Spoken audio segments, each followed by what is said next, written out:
হ্যাঁ এটা তো উঠা ফেলাইবই। ওয়ালাইকুম আসসালাম। আসসালামু আলাইকুম, কেমন আছেন সবাই? আসেন সবাই অনেক ভালো আছেন, আলহামদুলিল্লাহ মোটামুটি ভালো আছি। চলে আসলাম আরেকটা নতুন ব্লগে।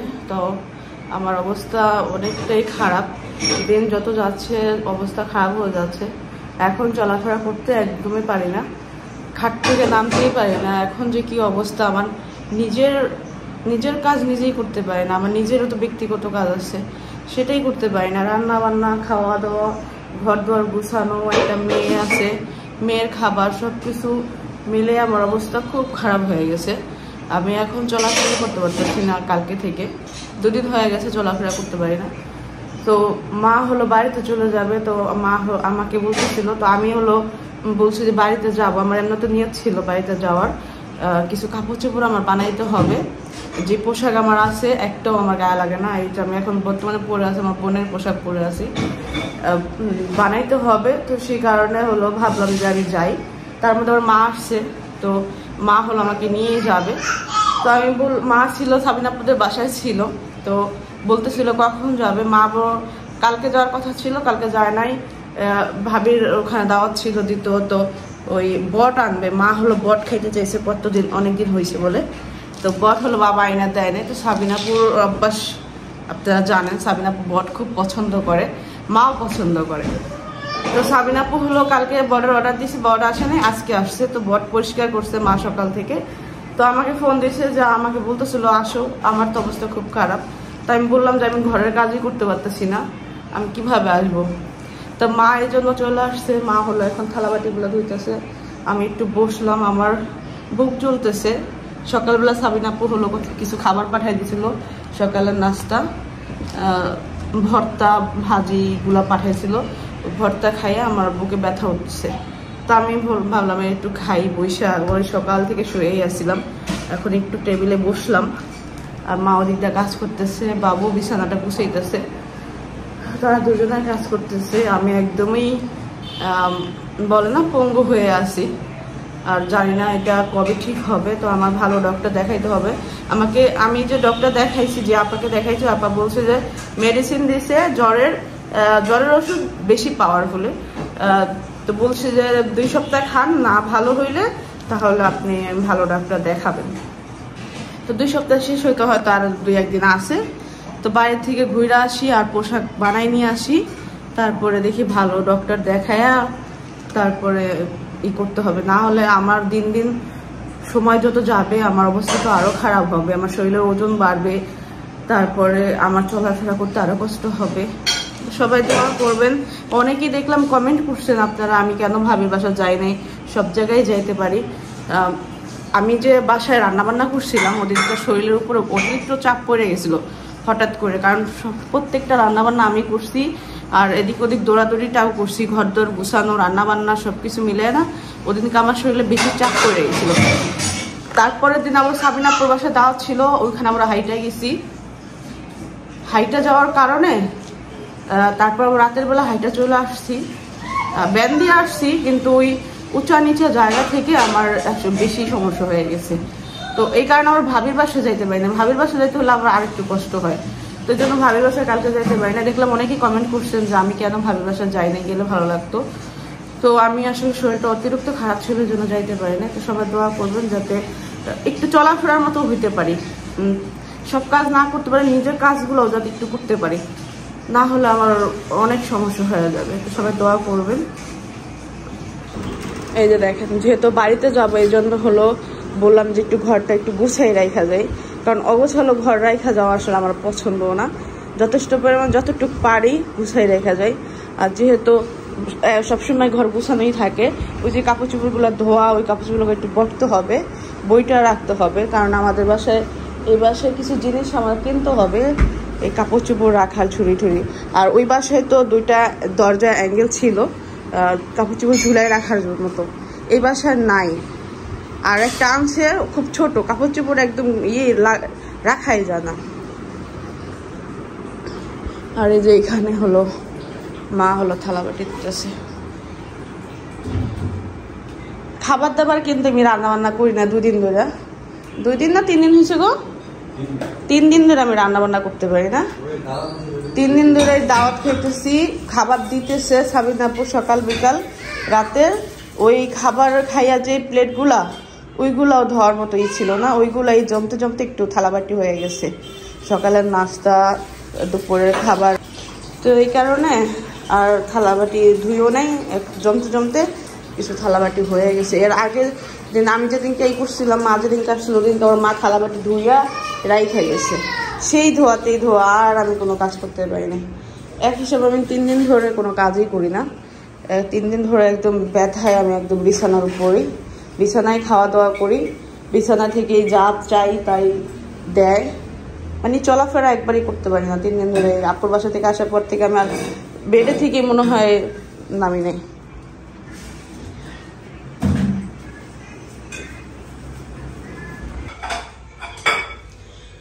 তো এই রুমটা ঝাড়ু দেওয়া শেষ, এই রুমটা ঝাড়ু দিতেছে। মাই কাজ করতো, তো সেও বলতেছে যে আমিও কাজ করি। তো এই যে মার কাজ শেষ, মা থালবালিগুলো ধুইলো, আর মা হলো এখন চলে যাবে। আমি ভাবছিলাম, মারা বললাম যে এদিক একবারে চলে আসতে, কারণ এদিক দিয়ে গাড়িটা যাবো।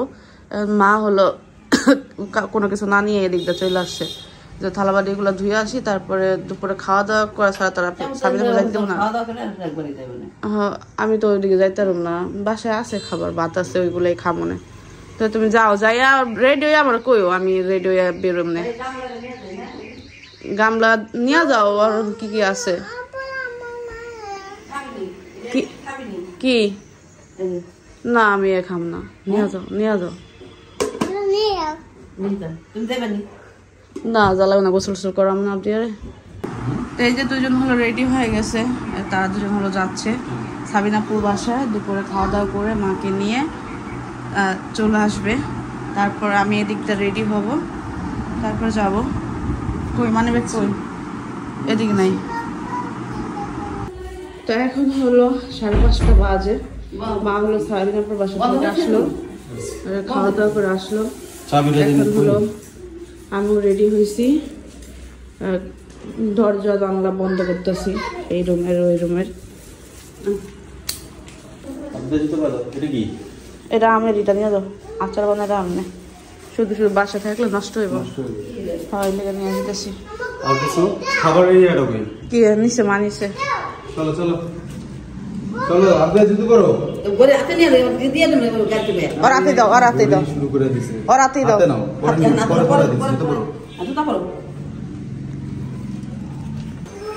এটা নামতে অনেক কষ্ট। কই আসো তুমি?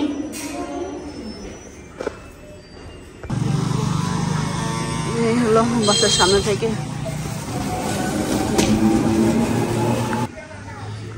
এই হলো আসলে এখনো করেন বন্ধ করছো না, যেটা করছিলাম, তাই সমস্যা নেই। তো এই যে বাসার সামনে থেকে রওনা দিতেছি, যেতে যেতে কোনো আয়োজন দিব না সন্ধ্যা। আমি আর রেডি হয়ে গেছি এই 3টার দিকেই। মা আসতে লেট করছে, সাবিনাপুর বাসায় ছিল, ওখান থেকে খাওয়া দাওয়া করে আসতে আসতে সময় লেগে গেছে। পানির অনেক গোল। এটা হলো রূপগড় হাট, কাজিরহাট, সরি, এটা হলো কাজিরহাটের এরিয়া। বর্ষার সময় আইতেছে না কি মা? বর্ষা চলে আসতেছে, যেন পানির ঢোল পড়তেছে। যে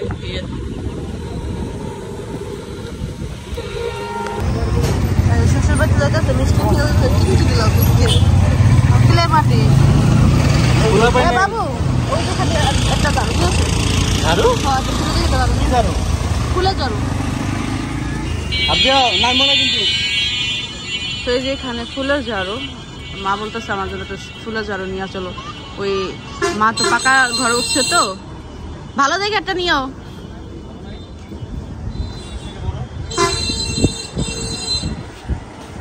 কত করে দামও তো কমই, যেমনই দাম সেমনই ঝাড়ু। ওই ডাবল 120 টাকা কিনছে না, 150 টাকা কিনলাম, 120 টাকা কিনছে ওনাদের ডাবল।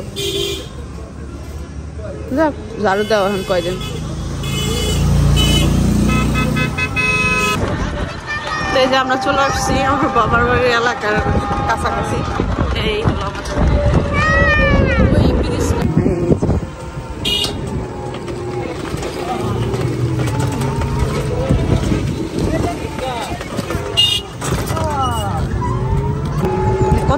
গাছ, আমরা ছোট ছিলাম তখন এই গাছটা খুব মানে আমার সমান ছিল, কানাইডুলি গাছ। এখন কত বড় হয়েছে। এই যে বাসায় চলে আসলাম, আসো এগুলো নিয়ে। হ্যাঁ, অনেকদিন পর আইলাম। যখন গেছিলাম তখন বাড়ি আমাদের ওই পুরান ঘরটা ছিল, কিন্তু এখন যা দেখবো আমাদের পুরান ঘরটা হলো ভাইঙ্গা আরেক সাইডে করে ফেলছে।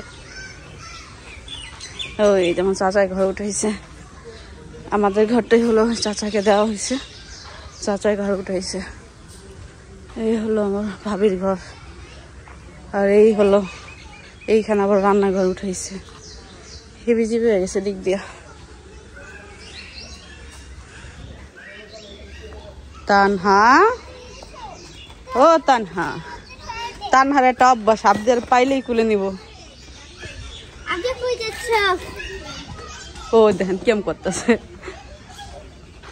খুব আস্তে আস্তে হাঁটতেছে, তো এই জন্য চলো চলো যাইতে। হ্যাঁ আব্বু যাও, ওই যাও মিষ্টি নিয়ে এসে, যাও মিষ্টি নিয়ে আসো গা।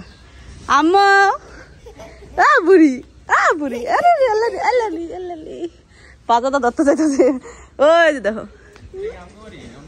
হ্যাঁ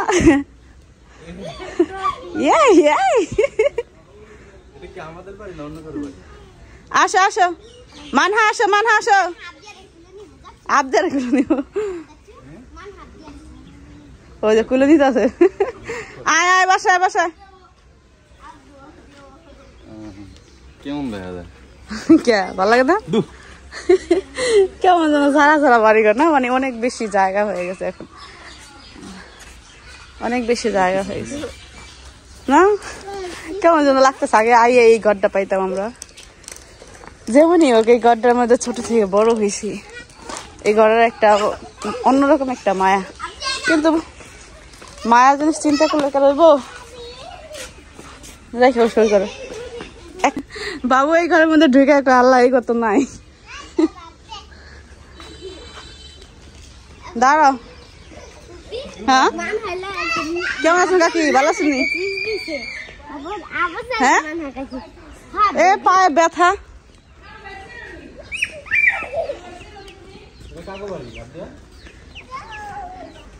এই হলো আমার বাপের বাড়ি। এখন বাবার বাড়ি আর হলো বাইক ঘর মানে এক হয়ে গেছে। বার ঘরে এটা, ভাই ঘরে এটা। আগে হলো টিনের ঘর ছিল, ভাইয়ের ঘর ছিল পাকা। এখন মার ঘরও পাকা, ভাবির ঘরও পাকা। কিন্তু এই সাইডটা কেমন লাগতেছে? বেশি জায়গা খালি, হ্যাঁ বেশি ফাঁকা হয়ে গেছে গা। না বিষয় হচ্ছে কি, আমি তোমার এখন হচ্ছে কি আমরা এই যে এইখানে বসে ক্রিকেট খেলতে পারবো একদম। ও যে আম গাছের গোড়া স্টাম্প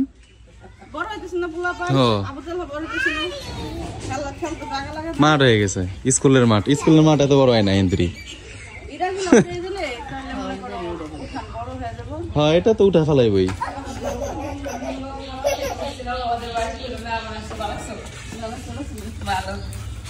আসসালামু আলাইকুম। ওয়ালাইকুম আসসালাম। আপনি আর আমি জিজ্ঞেস করতেছেন আপনি কি আমি বাড়ি চিনো? আমি তো চিনি। পুত্তি পুত্তি খেলি। কথা দিতে পারো না? না এখন কি ভালো লাগতেছে। মেডিসিন খেয়েছি না, এই খাইয়াছি দেখি কেমন। না বাপের বাড়িতে আইছে না লিগা। কেডা আইছে? দাদি করতেছি কিন্তু কষ্ট হইতেছে। দিন বয়রা দাদি জোর করে দেয়, পাদল করা আছে। পাদল আবার আইছে বলতে এমনি এমনি চুল নাই, তার মধ্যে আবার টাক করে লাইছো। এই যে আমাদের বাড়িতে হলো ওই যে কল্লা উঁচা করে থাকতো, আমার চাচি দুইটা আসন ছিল, ওই হাঁস দেখে আমরা খুব হাসি পেতো। সেই হাঁসের বাচ্চা, এর কালার হইব সাদা না? আর এই মুরগি বাচ্চাটি তো সুন্দর। এটি কি এর? এই যে ফার্মে যে আহে যে লাল নীল হলুদ ওইগুলা না? এটা তো এই হাঁসের বাচ্চা না? যাক ওক বলতে সরাই এলো, ওক বলতে না সরাইলে ওরা সব কল্লা টিপে করে লেগে টিপ দিবে, একটা করে গলে যাবে। টিপ দিলে গলে দেবো। দেখেন কি করতেছে, এক চিপস নিয়ে ছটটিতে শুধু শুধু দুষ্টাইম করতেছে। কেরা মাইরা লাইলো, কইলাম যাব দিতে, যাব দিল না, মারে লেছে কইতেছে কাকা। আরে কোন মুরগি মাছ খাবো এখানে? আমার এক গ্লাস পানি খাবা। গরম দিছে অনেক, কারেন্ট নাই, আসছি বাসা থেকে আসছি তখনও কারেন্ট ছিল না, বাবার বাড়িতে এসেছি তখনও কারেন্ট নাই। এখন গরমে মনে করেন অবস্থা খারাপ হয়ে গেছে আমার। কি ভাত ধপ ধপ করে, আর আমরা কতদিন ধরে কি যে ভাত খাইতেছি, আরে লাল ভাত মানে ওইটাই লাল ভাত খাইতে খাইতে কি ধপ ধপে। হ্যাঁ আমার বাড়ি যে ফিল্টার লাগাইতে পারিনি যে এখনো পর্যন্ত। মধ্যে আমার বোন হলো আমার জন্য চাপটি পিঠা বানাইছে আর বাদাম ভর্তা করছে, এই ব্লেন্ডার ইয়ে থেকে নিতেছি আর খাইতেছি। তো অনেক গরম, চোখের মুখের অবস্থা এখনো দেখেন ওই রকমই আছে, যে আমি যে হাইটা দিয়ে মুখটা ধুইব ওই অবস্থায় আমার নাই। তারপরে আমি ভাবছি একবার। তুমি কি কোনো কারণে রেগে আছো? না, আমার মুখটা এরকম দেখা যাচ্ছে। হ্যাঁ তাহলে গরমের কারণে হয়ে আছে এরকম, আর আমি এখন পর্যন্ত ফ্রেশ হইতে পারিনি, এই জন্য হয়তো এরকম হয়ে আছে। কারণ আপনার বাসায় কলের অবস্থা তো জানেন, তো আমার নামতে খুব ভয় লাগতেছে আর কষ্ট হইতেছিল। তো আমি ভাবছি একবারে খাওয়া দাওয়া শেষ করে দেন যখন ঘুমাসবো তখন যে ফ্রেশ ট্রেশ হয়ে ঘুমাসবো। এই জন্য মানে বারবার আমি ওইখানে যাইয়া হিসাব ওইটা কষ্ট করতে পারবো না। তো রাতের বেলা আর এই পিঠা বানালো, আর এটা আমি আরো কত আগে আমি চালেরটা খাইতে চেয়েছি, আর 1 মাস আগে খাইতে চেয়েছি। আমি ওদিনকে ট্রাই করছিলাম, আমারটা হয় না, মানে চালটা হয়ে গেছে, যেটা বানিয়েছিলাম ওটা হয় না। এটা মিক্স করাটা অনেক ঝামেলা। এটা পাওয়া যাবো, এটা সহজ। আমি হলো চালেরটা খাইতেছি, চালের টাইম বানাতে পারি না, পাতলা বানাতে পারি না, আমারটা নরম হয়েছিল। খাইছিলাম না ইসের সেইয়ের ওরে আল্লাহ কি যে মজা লাগছিল, ঝগড়া লাগিয়ে গেছিল, খুব মজা লাগছিল। সময় ভালো লাগে, অসময় কিন্তু ভালো লাগে না। ওটা সিজন লগে লগে খাইতেই ভালো লাগে, ওটা সিজন ছিল ওরকম। ওই সময় সিজনেবল জিনিস সিজনেবলই ভালো লাগে, পরে ভালো লাগে না যতই ফ্রিজিং করে রাখো।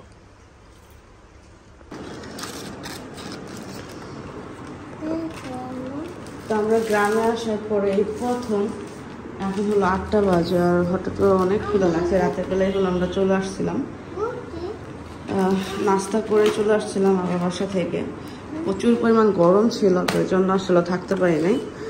চাইছিলাম থাকার জন্য, কিন্তু আসলে ঘুমের সমস্যা, সবাই আসছিলাম, রাখা হোক অনেকগুলো মানুষ ছিলাম, তো ঘুমের একটা সমস্যা ছিল, তো এই জন্য চলে আসছি রাতেই।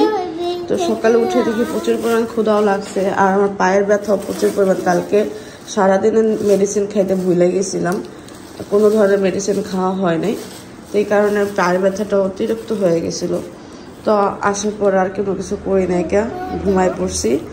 তো সকালবেলা উঠছি, পায়ের ব্যথা দেখি একদম মানে নড়তে চড়তে পারি না, এই জন্য বললাম যে বাইরে থেকে নাস্তা এনে দাও। এই প্রথম এই গ্রামে আসার পরে নাস্তা বাইরে থেকে আইনা দিল, না হলে ঘরের মধ্যে কিছু না কিছু তৈরি করে আমি খাই, কিন্তু আজকে একদম করতে পারতেছি না, লড়াচড়া করতে পারতেছি না। ভাজি আনছে, 2টা রুটি আনছে, আর খিচুড়ি আনছে। খিচুড়ি কি তুমি খাওয়ার জন্য আনছো? তুমি খাওয়ার জন্য আনছো না? আনছো তো তুমি তোমার নিজের জন্য, আমি খাম কেন?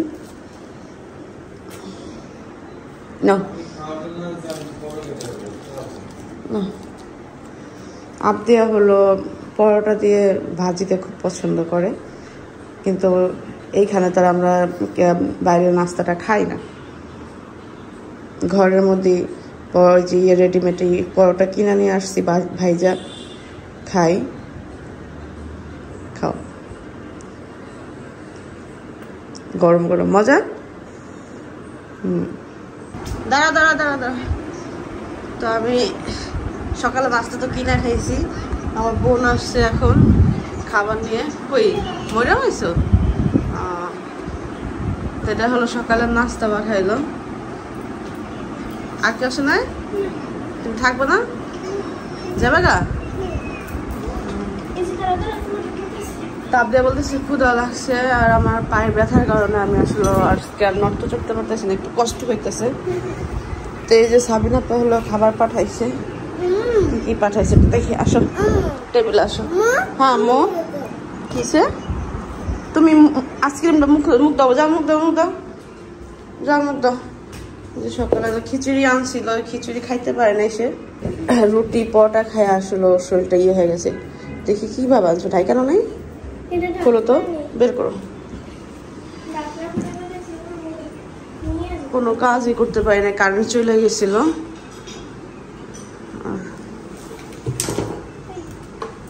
সমস্যা নেই, শরীরটা জ্বালায় কবে ভালো করবে। কি কি পাঠায় দেখো, এইদিকে দাও। এটা হলো সকালের নাস্তা, এই যে ভাত, পেঁয়াজ ভর্তা, ভেন্ডি, আর হলো টমেটো ভর্তা। এটা সকালেরই।